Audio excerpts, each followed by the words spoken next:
So we are learning formulas for computing mu, that is the mean, and sigma, that is the standard distribution for a binomial, standard deviation for a binomial distribution. Mu is n times p. N being the number of trials, p being the probability of successes.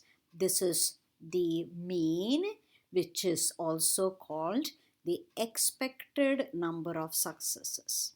Okay, expected number of successes for the random variable r.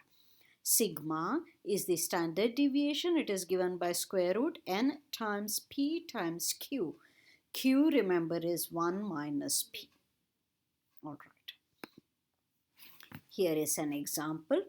So let's compute the mean and standard deviation for the distribution 6.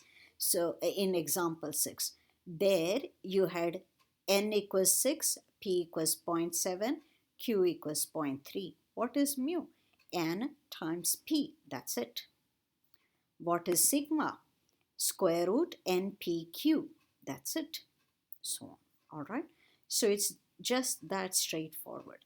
Balance point is the mean, expected value. Oh, okay.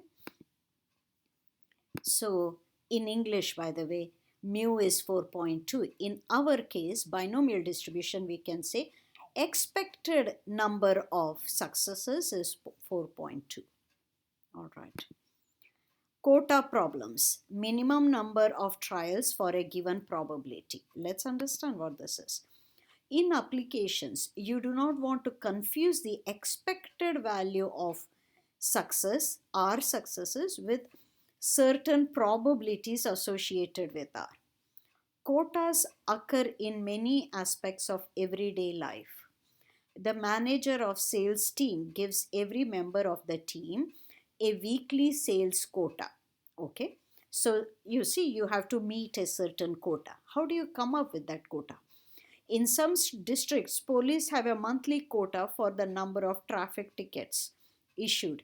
Non-profit organizations have recruitment quotas for donations or new volunteers. Now, the basic ideas used to compute quotas also can be used in medical science. How frequently checkups should occur? That can be thought of as a quota. How frequently should checkups occur? Quality control. How many production flaws should be expected? Risk management. How many bad loans a bank should expect in a certain investment group, and so on. To have adequate power, a satellite must have a quota of 3 working solar cells. Such problems come from many different sources, but they all have one thing in common. They are solved using binomial probability distribution. Who would have thought?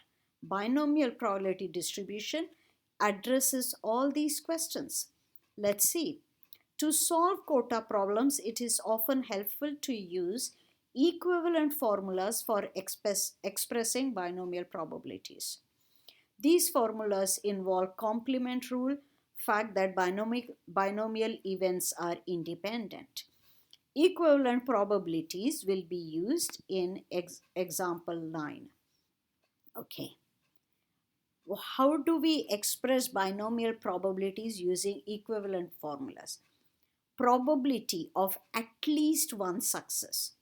That is probability of R greater equals 1, at least one. Well, that is same as saying from 100%, that is 1, take away 0 successes. At least one success is opposite of no success. So take away no success from 100%.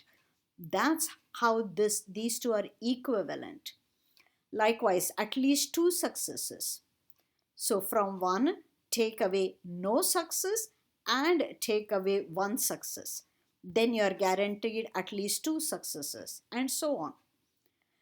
At least 3 successes, from 1, take away 0 success probability, take away 1 success probability, take away 2 successes probability. So what you're left with is at least 3.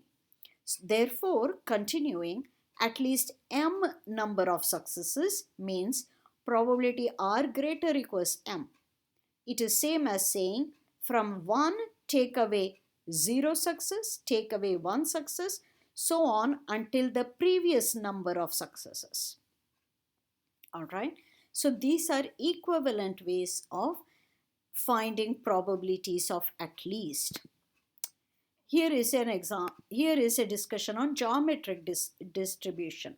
Suppose we have an experiment in which we repeat binomial trials until we get our first success, and then we stop. So it's like saying, let's flip a coin until we get a head. All right. So we don't know how many times we are going to flip the coin. Let n be the number of trial on which we get our first success. So say coming back to our example, I'm flipping a coin until I get a success. So suppose I get a success in my 12th flip, then that n will become 12. Say you conducted the same experiment. It took you 23 flips to get a success. Then n becomes for you 23. So n can change now. In this context, n is not a fixed number. N could be any number of attempts, right? 1, 2, so on. What is the probability that our first success come on the nth trial? This is given by geometric probability distribution. What is it? So here is the geometric probability distribution formula. Probability that you get a success on the nth attempt is given by this. P times 1 minus P n minus 1. What is that? 1 minus P is probability of failure.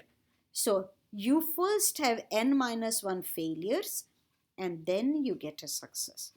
So n is the number of binomial trial, number of the binomial trial on which you get your first success. Little p is probability of success. P must be same for each trial. I'm flipping the same coin. Using some mathematics involving infinite series and such things, it can be shown that the mean is 1 over P and standard deviation is square root 1 minus P over P. Okay, this takes a little bit of advanced mathematics, so it's beyond the scope of our course. So this is a different problem than the simple binomial distribution we were seeing. This is called geometric probability distribution. Okay, so that completes sections, the theory for section 6.3. Next videos will cover problems from section 6.3. Until then, bye.